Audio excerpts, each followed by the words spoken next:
खुश आमदीद। नॉवल माला part number 2। वक्त ने करवट बदली।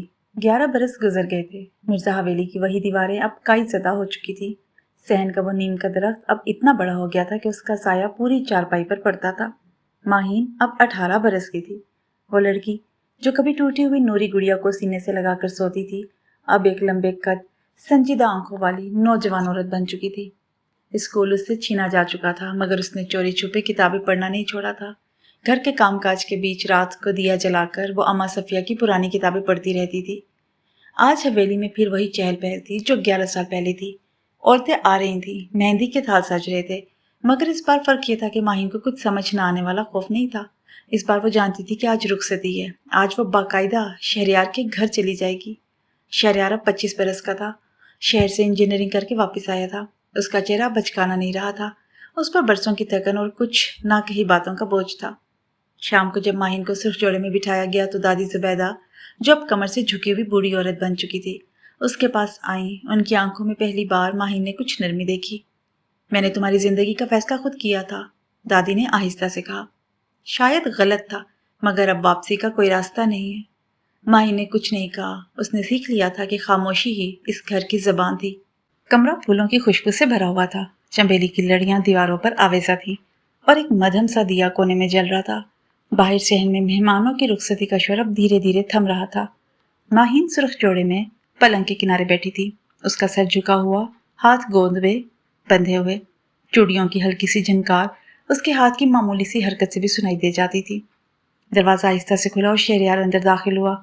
उसने दरवाजा बंद किया और कुछ देर वहीं खड़ा रहा, जैसे आगे बढ़ने की हिम्मत जमा कर रहा हो। वो आहिस्ता से करीब आया और उसके सामने बैठ गया। कुछ देर दोनों खामोश रहे। फिर शहरयार ने धीमी आवाज में कहा, तुम्हें याद है 11 साल पहले भी हम इसी तरह एक कमरे में बैठे थे? तब तुम सिर्फ एक डरी हुई बच्ची थी। माही ने नजर उठाई। और आज? आज शहरयार ने उसका हाथ अपने हाथों में लिया, बहुत एहतियात से, जैसे कोई नाजुक चीज थाम रहा हो। आज मैं चाहता हूं कि ये फैसला वाकई तुम्हारा हो। अगर तुम्हें वक्त चाहिए माहीन, तो मुझे कोई जल्दी नहीं है। माहीन की आंखों में आंसू आ गए, मगर ये खौफ के आंसू नहीं थे। बरसों में पहली बार किसी ने उससे पूछा था कि वो क्या चाहती है। मुझे डर नहीं लग रहा, उसने आहिस्ता से कहा। बस ये सब इतना नया लगता है, एक ऐसा रिश्ता जो कागज पर बरसों पुराना है मगर दिल में अभी जन्म ले रहा है। शहरयार मुस्कुराया, एक थकी मगर मुखलिस मुस्कुराहट। तो हम इसे आहिस्ता आहिस्ता जीना शुरू करते हैं, जैसे दो अजनबी जो धीरे धीरे एक दूसरे को जानने लगे। उसने दिए की लो कम कर दी। कमरे में मध्यम अंधेरा फैल गया और बाहर की दुनिया का शोर आहिस्ता आहिस्ता खामोशी में डूब गया। रुखसती के कुछ हफ्तों बाद की बात है। माहिन सहन में कपड़े सुखा रही थी जब शहरयार दफ्तर से वापस आया। उसने हस्बे आदत पुकारा, शहरयार भाई, पानी ले आऊं? शहरयार के कदम रुक गए। उसने कुछ देर खामोशी से माहिन को देखा, फिर आहिस्ता से करीब आया। माहिन, एक बात कहनी है। माहिन ने कपड़ा हाथ में थामे सवाली नजरों से देखा। तुम मुझे भाई क्यों कहती हो?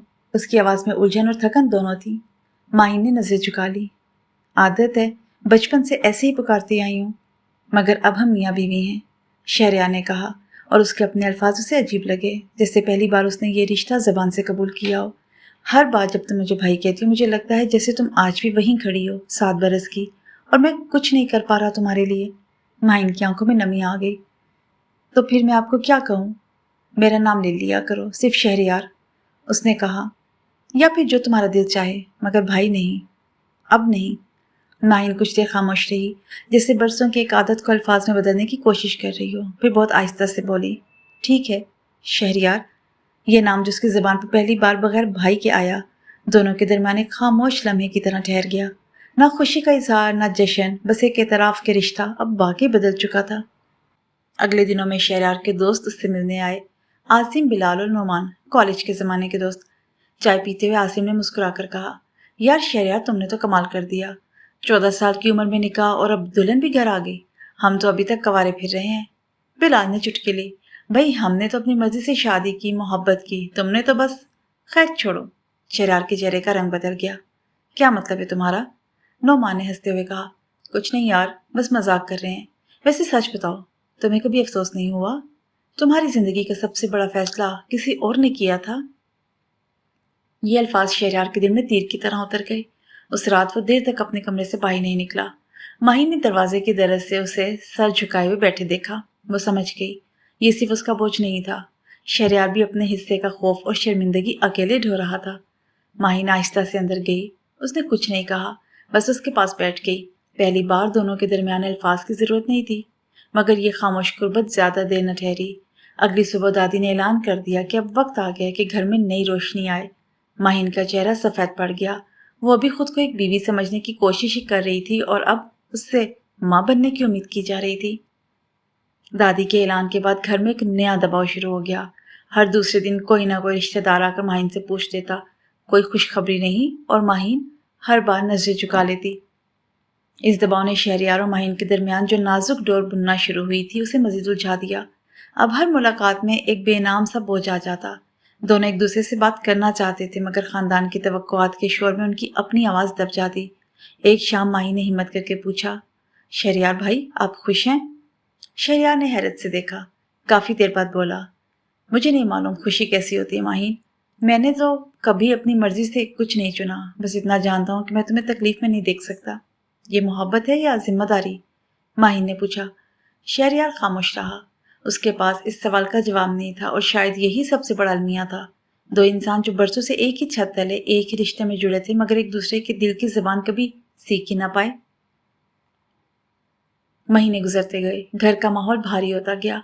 दादी के ताने बढ़ने लगे। बांझ जैसा लफ्ज एक बार दबी जुबान में मोहल्ले की औरत के मुंह से निकला, और ये बात माहिन के कानों तक भी पहुंची। उस रात वो छत पर अकेली बैठी रोती रही। शहरयार ने उसे वहां देखा तो पास आकर बैठ गया। इन बातों को दिल पर मत लो। कैसे ना लूं? माहिन की आवाज भर आ गई। मेरी पूरी जिंदगी दूसरों के फैसलों से बुनी है। मेरा बचपन छीना गया, मेरी पढ़ाई छीनी गई, और अब मेरा जिस्म भी मेरा नहीं रहा। यह भी खानदान की उम्मीद बन गया है। शहरयार ने कुछ ना कहा। वो जानता था कि माहिन सच कह रही है, और वो खुद भी इस निज़ाम का एक बेबस हिस्सा था। कुछ हफ्तों बाद माहिन को तबीयत में तब्दीली महसूस होने लगी। सुबह की मतली बेचैनी और थकन। जब हकीम साहब की बीवी ने मुआयने के बाद खबर दी कि माहिन अब उम्मीद से है, तो पूरे घर में खुशी की लहर दौड़ गई। दादी ने मिठाइयाँ बांटी, मोहल्ले में मुबारकबादों का सिलसिला शुरू हो गया। मगर इस सारी खुशी के दरमियान माहिन के दिल में एक अनजाना खौफ बैठ गया। वो खुद अभी जिंदगी को पूरी तरह समझ नहीं पाई थी, और अब उसे एक और जिंदगी की जिम्मेदारी दी जा रही थी। रात को उसने शहरयार से कहा, शहरयार मुझे डर लगता है। शहरयार ने उसका हाथ थामा। ये पहला मौका था जब उसने ऐसा किया। मैं तुम्हारे साथ हूँ माहिन, इस बार वादा करता हूँ। मगर वादे और हकीकत के दरमियान अक्सर एक लंबा फासला होता है, और आने वाले महीने इस फासले को साबित करने वाले थे। हमल के दिन माहिन के लिए आसान नहीं थे। वो अभी खुद 19 बरस की थी, ना जिस्मानी तौर पर मुकम्मल तैयार, ना ज़हनी तौर पर। डॉक्टर ने खबरदार किया था कि इतनी कम उम्र में हमल खतरनाक हो सकता है। ब्लड प्रेशर बढ़ने का खतरा है, और जिस्म पर बहुत ज्यादा पड़ेगा। मगर दादी ने ये बातें सुनकर हाथ झटक दिया। पुराने जमाने में तो 13 बरस की उम्र में भी बच्चे पैदा होते थे। फिक्र मत करो। माहिन की सुबह उल्टियों से शुरू होती, और उसका जिस्म अब कमजोर पड़ने लगा। कमर में दर्द रहने लगा। रातों को नींद ना आती, और जब आंख लगती तो डरावने ख्वाब आते। कभी वो टूटी गुड़िया नूरी का बाजू, कभी दादी के सख्त चेहरे का। अम्मा सफिया उसकी देखभाल के लिए आने लगी। एक दिन माही ने अपनी माँ के कंधे पर सर रखकर कहा, अम्मा मुझे लगता है मैं ये सब अकेले नहीं कर सकती। अम्मा सफिया की आंखें भर आईं।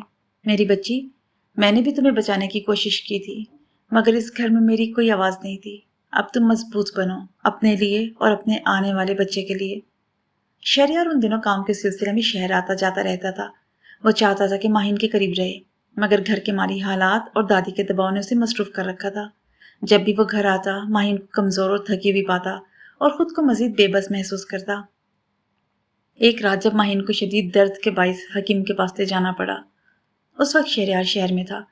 माहिन अकेली खौफज़दा दादी और अम्मा के साथ क्लिनिक में बैठी रही। उस रात उसे पहली बार एहसास हुआ कि असल तन्हाई क्या होती है। एक ऐसे शख्स की गैर मौजूदगी जिससे आपका रिश्ता तो है, मगर साथ नहीं। जब शहरयार अगले दिन वापस आया और उसे पता चला, वो सीधा माहिन के कमरे में गया।